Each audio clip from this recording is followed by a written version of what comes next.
Sir, आज हमने आपके विद्यालय में जब प्रवेश किया तो मैंने देखा आज बहुत ही ऐतिहासिक रूप से नेशनल साइंस डे बहुत ही एक महत्वपूर्ण एक आयोजन होता है। हमने बच्चों से भी बातचीत किया, बच्चों तक मैंने पहुंचा, ढेर सारी जानकारी दी।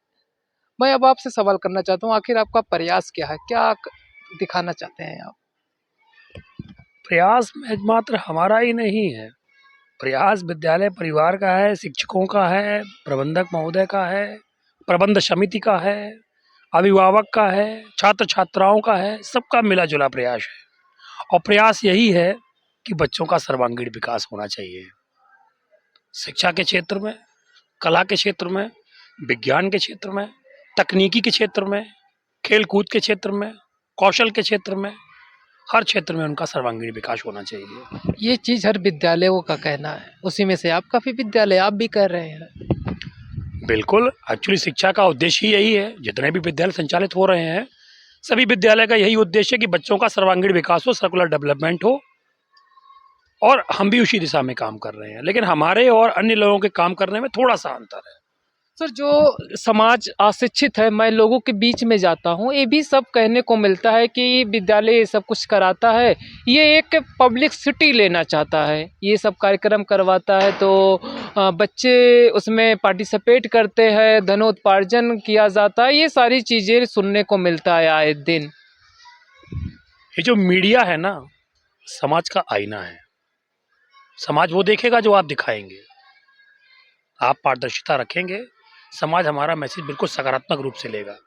नहीं, मीडिया तो और पारदर्शिता तो है। इसकी जिम्मेदारी बनती है हम सबकी कि हम पब्लिसिटी नहीं है। अगर कोई अच्छा कार्य किया जाए, छोटे बच्चे कुछ अच्छा काम करते हैं, तो बड़े बुजुर्ग, घर के बड़े लोग या टीचर लोग कहते हैं शाबाश बेटा, वेल डन, वेरी गुड। ये 3 शब्द जो मिरेकल वर्ड कहे जाते हैं, क्यों बोलते हैं हम बच्चों को? प्रोत्साहन के लिए। और इस प्रकार के क्रियाकलापों से बच्चों को प्रोत्साहन मिलता है, मोटिवेशन मिलता है। आज का जो छात्र है ना, वो कल का वैज्ञानिक है। ये मत भूलिए कि आज का छात्र कल का वैज्ञानिक है। इस सोच के हिसाब से उसके प्रत्येक प्रश्न का सही सही जवाब देना। छोटे बच्चों के दिमाग में बहुत सी चीज़ें आती हैं पहली बार जब वो किसी नई चीज़ को देखते हैं।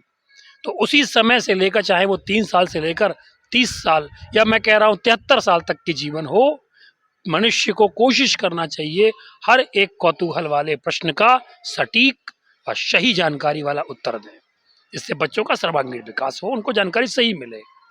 और हमारे शिक्षक ये कार्य भली भांति कर रहे हैं। हम लोग बच्चों को इनोवेट आइडियाज़ के लिए मोटिवेट करते हैं कि प्रश्न पूछो। प्रश्न पूछना आपका पहला दायित्व है। अपने मन की सभी जिज्ञासाओं को, सभी उत्सुकताओं को, सभी कौतूहल को हमारे अध्यापकों से, हम सबसे शेयर करो। उनके अंदर हर एक प्रतिभा छुपी हुई है। वो अच्छे राजनेता भी बन सकते हैं, वो अच्छे इंजीनियर, डॉक्टर, आईएएस, पीसीएस भी बन सकते हैं, अच्छे वैज्ञानिक भी बन सकते हैं। उसे निखारना हमारा काम है। हम सबसे मतलब पूरे शिक्षा समुदाय का काम है।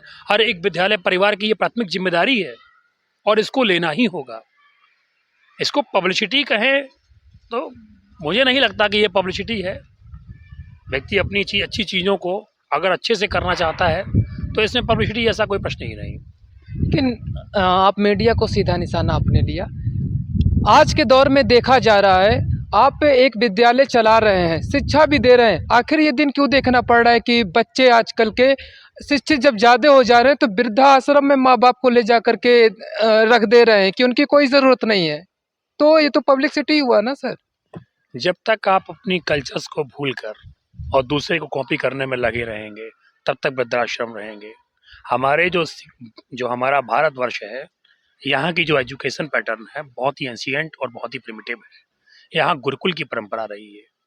हाँ, वो खैर आज के समय में व्यक्ति को मॉडर्न भी होना चाहिए, समय की मांग है, समय के सापेक्ष चलना अनिवार्यता है, परंतु अपने कल्चर को छोड़ देना एकदम निराधार सोच है। सर वो शिक्षा जो संस्कारहीन हो जाती है, वहाँ वृद्धाश्रम जैसी जो आपने ये विषय उठाया है, वो तभी आता है।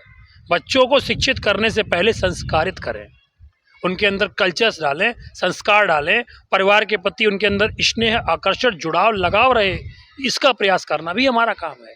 और हमारे विद्यालय परिवार का सिंगल कोई बच्चा ऐसा नहीं हो सकता है जो कि आज के दौर में इस सोच को जानता हो। हम लोग प्रतिवर्ष अपने विद्यालय परिवार में अभिभावकों के लिए, बल्कि बुजुर्ग अभिभावकों के लिए, बच्चे के जो ग्रैंड पेरेंट्स हैं उनके सम्मान समारोह में हम लोग ग्रैंड पेरेंट्स आयोजित करते हैं। प्रतिवर्ष 25 दिसंबर को क्रिसमस के दिन हमारे यहाँ क्रिसमस भी सेलिब्रेट होता है और सेम डेट में ग्रैंड पेरेंट्स डे भी सेलिब्रेट होता है। उद्देश्य सिर्फ इतना है कि नई पीढ़ी और पुरानी पीढ़ी के बीच का जो गैप होता है, लोग कहते हैं ना, अरे वो बाबा की बातें बड़े, वो तो बड़ी ओल्ड बात करते हैं, तो वो गैप खत्म करना। उनके पास अनुभव है, आपके पास उत्साह, उमंग, ऊर्जा, तो हमारी ऊर्जा, आपका अनुभव, साथ मिलकर काम करेंगे, समाज क्यों नहीं बदलेगा? हर वो बदलाव होगा जो हम सोचते हैं।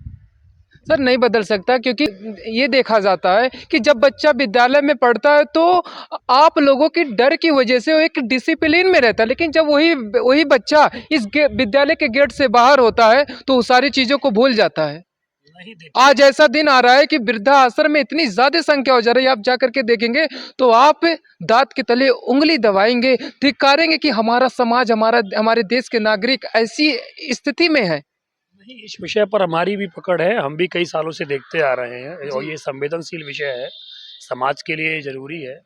परंतु आप, ऐसा नहीं है, मुझे लगता है कि 23 साल, 33 साल, 40 साल, 44 साल का जो प्रौढ़ है, जो आज का अडल्ट पर्सन है, जो फैमिली मेंबर है, यदि इस सोच का रखता है कि उसके लिए उसके माता पिता बर्डन है, बुजुर्ग हैं, तो उसमें उस 8-9 साल, 10 साल के बच्चे का दोष नहीं है, बल्कि उसे तो मोटिवेशन मिल रहा है कि मेरे पेरेंट्स ऐसा करते हैं अपने ग्रैंड पेरेंट्स के साथ, तो कल को मुझे भी यही करना है। तो ये सोच के चलें कि ये भविष्य हमारा है जो आज हम अपने माता पिता को दे रहे हैं। इसमें 8, 9, 10 साल, 11 साल, 12 साल, 20 साल तक के बच्चों का दोष नहीं है। इसमें दोष है 20 साल से लेकर और 50 और 55 साल के उस व्यक्ति का, जिसने अपने माता पिता को इस सोच के हिसाब से कहीं डाला हुआ है, इस व्यवस्था में डाला हुआ है। हाँ, ये जान ले कि अगर वो अपने माता पिता को इस व्यवस्था में डाल रहे हैं तो कल को ये बच्चे भी उनको इस व्यवस्था में जरूर डालेंगे।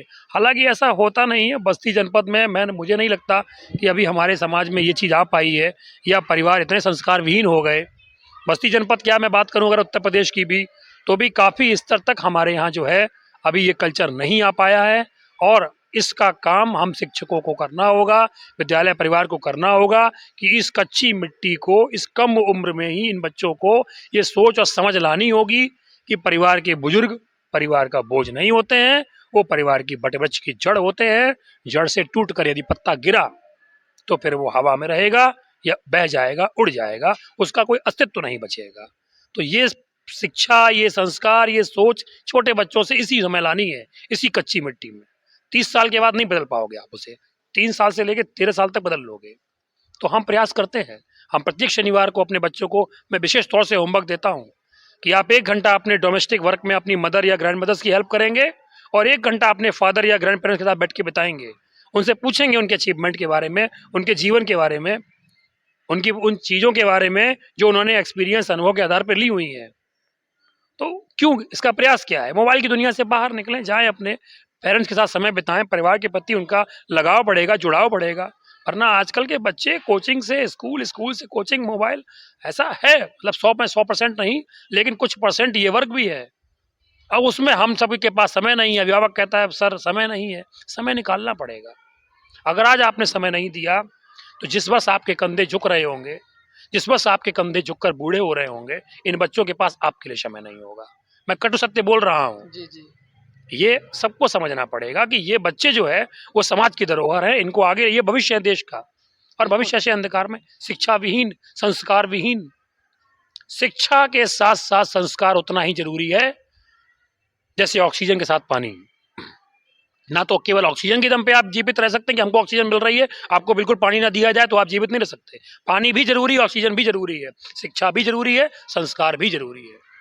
और संस्कारित शिक्षा जब मिलती है तो निश्चित रूप से वो सिर्फ और सिर्फ उसका परिचय दिल्ली पब्लिक सीनियर स्कूल के रूप में ही होता है, जो कि आप कहते हैं कई बार।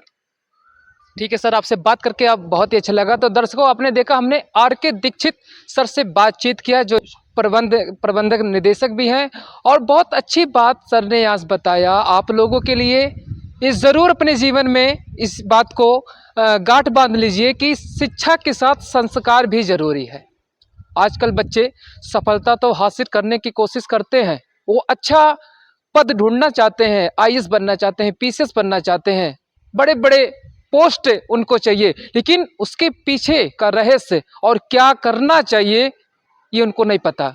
मैं आपको बता रहा हूँ, उसका दूसरा नाम है परिश्रम। अगर आप जितना भी परिश्रम करेंगे, आपको सफलता का रास्ता उतना ही सरल होता जाएगा। किसी ने लिखा था, अगर आसमान में चमकना है तो सूर्य की तरह जलना होगा। इस बात को समझिएगा ज़रूर। तो हम आपसे विदा ले रहे हैं। हम फिर मिलेंगे एक नए अपडेट के साथ और नए अंदाज के साथ। तब तक के लिए नमस्कार। जय हिंद, जय भारत।